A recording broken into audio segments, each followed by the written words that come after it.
We installed our underlayment and liner in our reservoir basin excavation. But before we put the matrix boxes inside the hole, we threw down some extra underlayment on top of the rubber liner.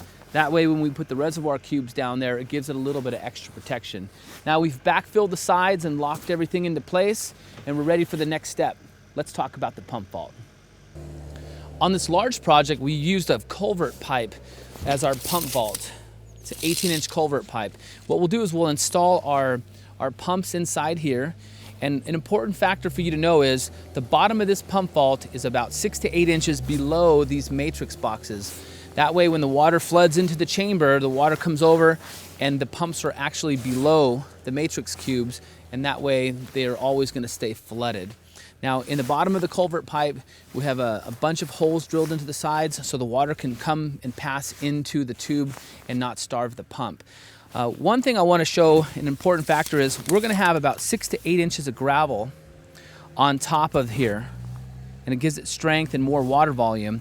So I ran the top of the culvert past here a little bit. We'll install all of our gravel, and then I can cut the top of this so it's above the gravel. We'll put a large stone on top of here, a flagstone, so you can easily slide it on and off, so you can still service the pumps. But the cool thing about this is when I have this extending above the gravel, when I want to do service, I don't have to move all the gravel back. Otherwise, if you had it too low, the gravel would be falling in, and I see that as a common made mistake.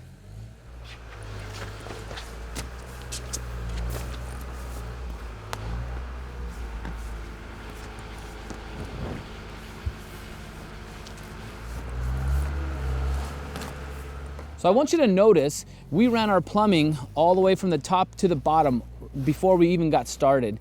Now remember, I told you we overdug the sides here. We're going to place our stone in here, and that's where this pipe's going to sneak in, right behind the stone, and when we backfill, it's going to cover it up. It's going to save us a lot of time and energy later on in the installation. Halfway up the hill here, I installed a T, and we put a little extra pipe. What that's going to do is enable us to create another interesting water feature coming off the side here. It'll look like a little spring dripping out of the side of the hill. Now when we get up to the top of the hill, we have the 3-inch pipe. We can split that up into 2 or 3 different spots where we can show the water coming out of the sides in another spring-like effect as well. So it's going to be a really cool look.